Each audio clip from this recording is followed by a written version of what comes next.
Hello everyone. Today we are learning to example number 15. Example देखते हैं. Vasudhara Limited has on 1st March 2011 opening stock of 600 kg of material P at ₹1 per kg. The following transaction of receipt and issue were made. Date, particulars, quantity and rupees. 2011 March 4th purchase 800 kgs, total rupees 960. 14th March issue 400 units. 22 March purchase 600 units, total 540 rupees. 26th March issue 395 kgs. 26th March on verification shortage of 5 kgs was found. यानी कि हमने stock का verification किया और हमें 5 kgs की घट मालूम पड़ी. April 8 issue 500 kgs. 18th April purchase 200 kgs, 220 rupees. 24th April issue 50 kgs. 27th April issue 300 kgs. 28th April return back from production to stores 100 kgs out of material issued on 8th April.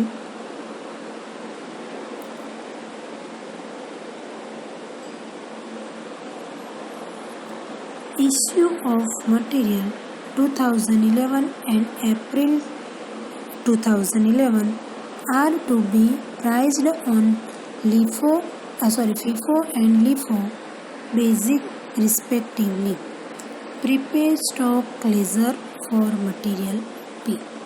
यानी कि मार्च 2011 को जो stock issue किया है उसमें हमें FIFO method use करनी है और अप्रैल 2011 में हमने जो मटेरियल इश्यू किया है उसमें हमें LIFO मेथड यूज़ करनी है.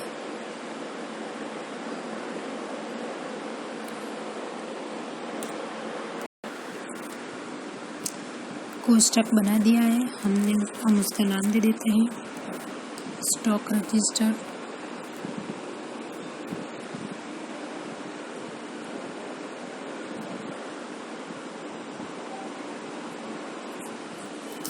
Date,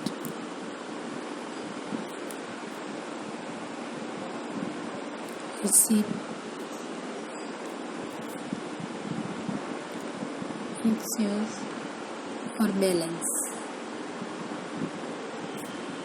inward number, quantity, rate, rupees. Inward number, quantity, rate, rupees. Quantity, rate, rupees.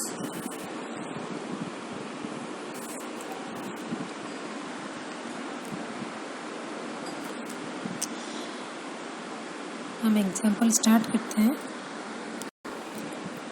Example number 15.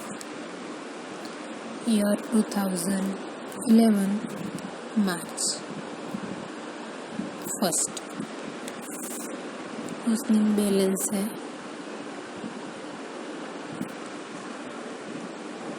Vasudhara Limited has on 1st March 2011 opening stock, तो हमने लिख दिया opening stock of 600 kgs of, यानी कि 600 kgs of material P at ₹1 per kg, यानी कि rate 1 rupees, यानी कि टोटल रुपीज़ हुआ 600.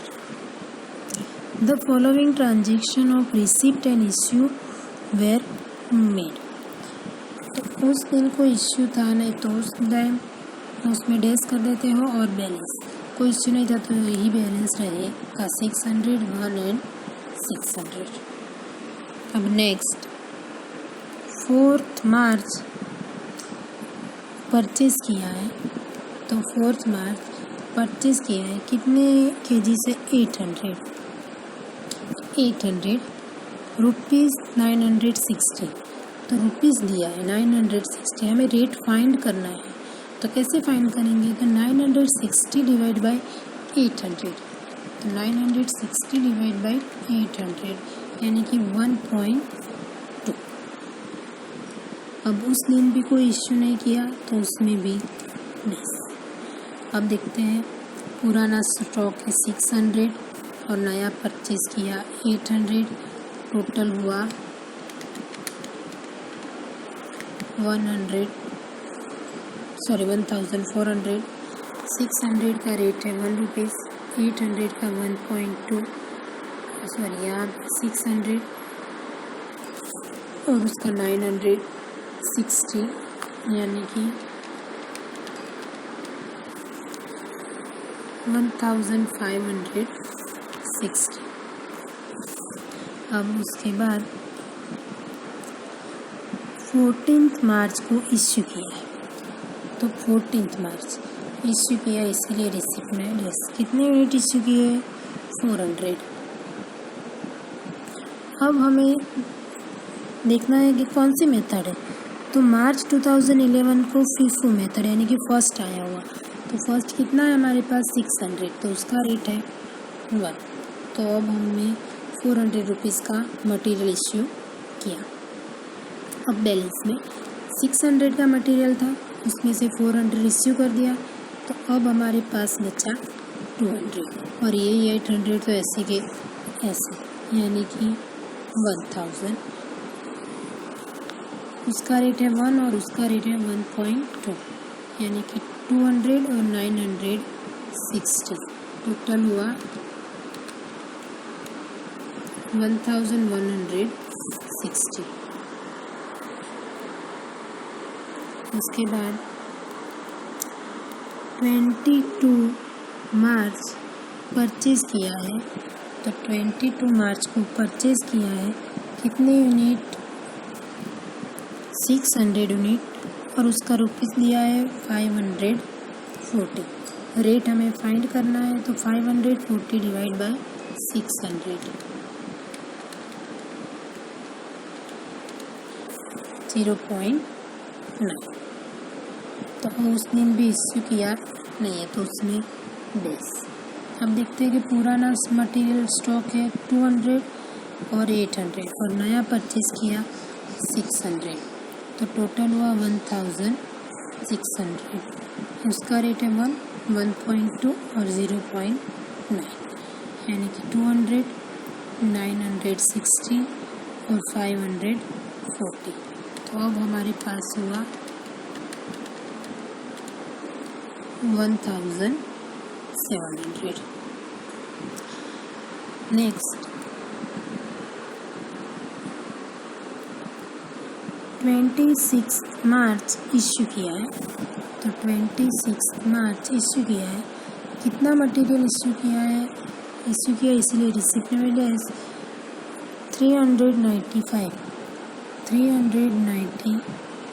मटेरियल इश्यू किया है और हमारी मेथड है FIFO मेथड यानी कि फर्स्ट आया हुआ, तो फर्स्ट कितना आया है 200, उसका रेट है 1 और बाकी का बचा 195, तो वो हम 800 में से लेंगे, तो उसका रेट है 1.2। 200 मल्टीप्लाई 1 यानी कि 200, 195 मल्टीप्लाई 1.2 यानी कि 234 यानी कि 434 टोटल हुआ। अब देखते हैं बैलेंस में 200 था वो तो पूरे का पूरा इश्यू हो गया, 800 में से 195 इश्यू किया, तो अब उसमें हमारे पास बचा 605।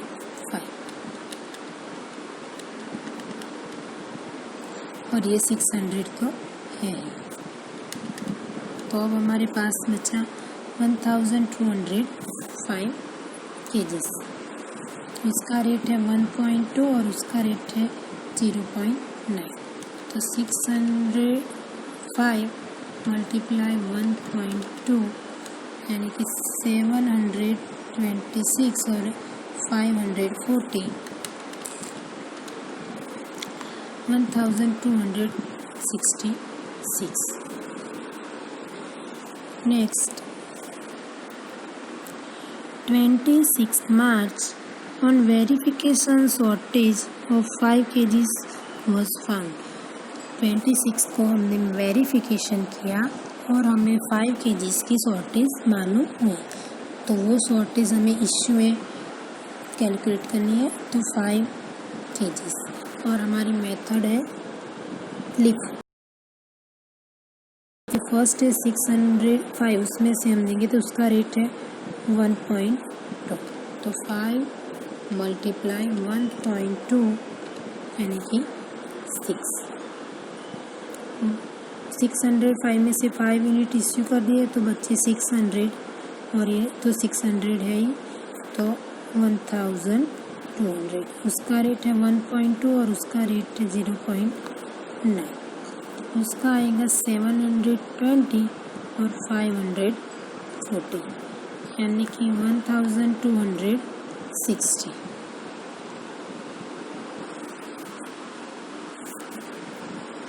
यहाँ तक का तो हो गया। मार्च मंथ था तो जितनी बार इश्यू किया है उसमें सब में फीफो मेथड यूज़ करनी थी। और अप्रैल में से हमें लिफो मेथड यूज़ करनी है। तो देखते हैं 8 अप्रैल को इश्यू किया है।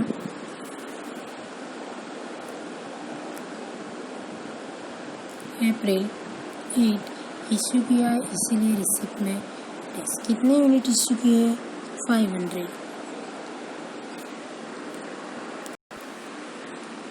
तो ये जो 500 इश्यू किया है और अप्रैल मंथ है, तो हमें यहाँ लिखा है कि अप्रैल 2011 को लिफो मेथड यूज़ करनी है। तो लिफो यानी कि लास्ट आया, तो लास्ट है हमारे 600, उसमें से हमें 500 देंगे तो उसका रेट है 0.9 यानी कि 500 मल्टीप्लाई 0.9 यानी कि 450। अभी पुराना 600 तो है ही, उसमें से 500 चला गया तो बचा 100 यानी कि 700। 1.2 और 0.9 720 और 90 तो हुआ 810 रुपीज़ का स्टॉक हमारे पास बचा है। अब 18 अप्रैल को मटेरियल परचेज़ किया है। तो 18 अप्रैल मटेरियल परचेज़ किया, कितने यूनिट? 200 यूनिट्स और उसका प्राइस है 220। रेट फाइंड करना है तो 220 डिवाइड बाई 200 यानी कि 1.1 रुपीज़। उस टाइम भी हमने कोई इश्यू नहीं किया तो उसमें लेस। अब देखते हैं कि पुराना मटेरियल है 600, उसके बाद 100 और नया परचेज़ किया 200, तो टोटल हुआ 900। 600 का रेट 1.2, उसका 0.9 और उसका 1.1 यानी कि 720, 90 और 220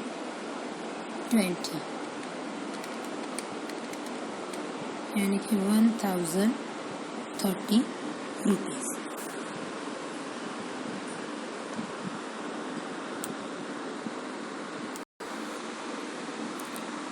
तो हमने ये 18 अप्रैल को मटेरियल परचेज़ कर लिया।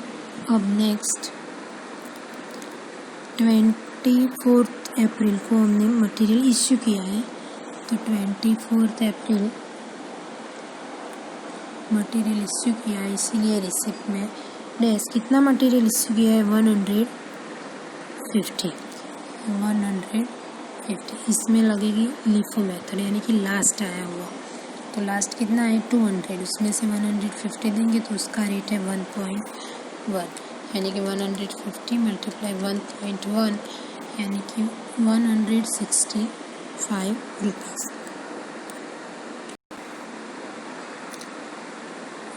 अब हम बैलेंस में देखते हैं, 600 तो है ही, 100 भी है और 200 में से 150 चला गया तो बचा 50, यानी कि 750। 600 का रेट है 1.2, 0.9 और 1.1, यानी कि 720, 90, 50 मल्टीप्लाई 1.1 यानी कि 55, तो 865।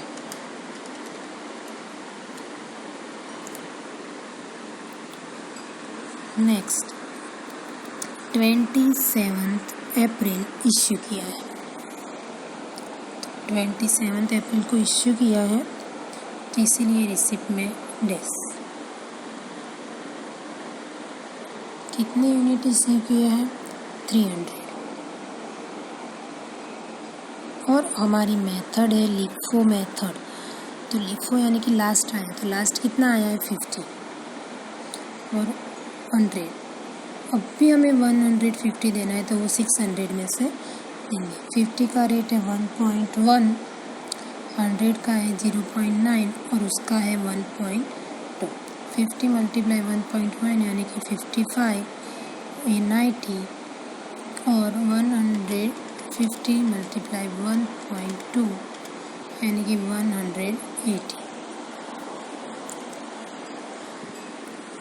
तो टोटल हुआ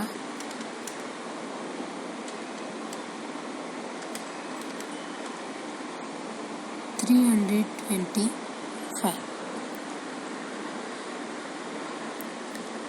अब बैलेंस में लिखते हैं कि 600 में से 150 दे दिए, तो बच्चे कितने?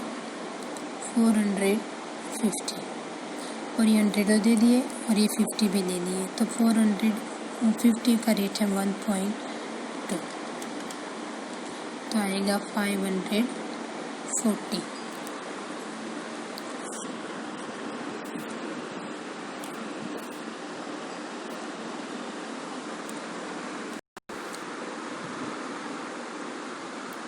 अब next 28 April return back from production to store out of material issued on 8 April 2007 ने 2011 आएगा, प्रिंटिंग मिस्टेक है।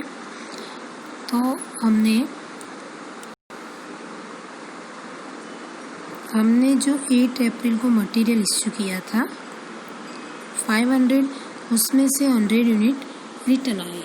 कौन सी डेट को आए हैं? 28 को। कितने आए हैं? 100, तो उसको हमें रिटर्न आए हैं तो रिसिप्ट में लिखेंगे 100 और उसका रेट है, देखिए कि 8 अप्रैल को रिटर्न किया था 0.9 था, तो यहाँ पे 0.9, तो 100 मल्टीप्लाई 0.9 यानी कि 90। अब देखते हैं उस दिन को इश्यू था नहीं तो उसमें डेस।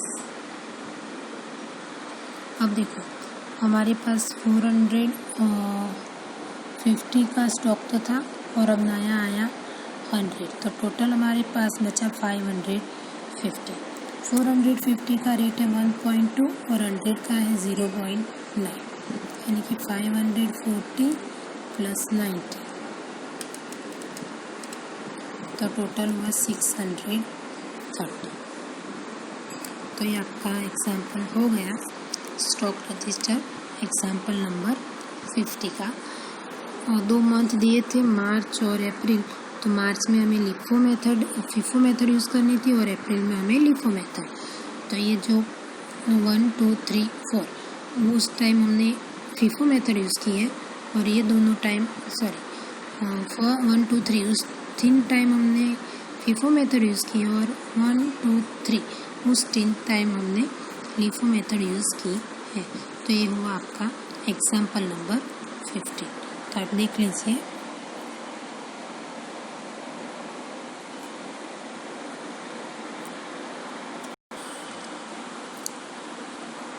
ये देख लीजिए एग्जाम्पल नंबर 50।